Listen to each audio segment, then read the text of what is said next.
Meaning of indemnity. Indemnity. Indemnity.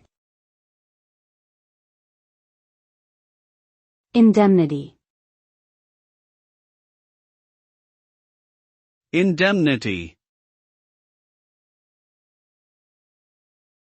The word indemnity refers to a promise or guarantee made by one party to compensate another for any losses, damages, or expenses incurred as a result of a specific event or situation.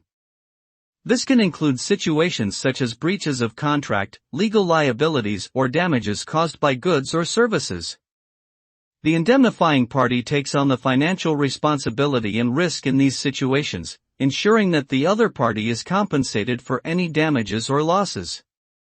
In essence, indemnity provides protection against financial loss and is commonly used in contracts, insurance policies, and legal agreements.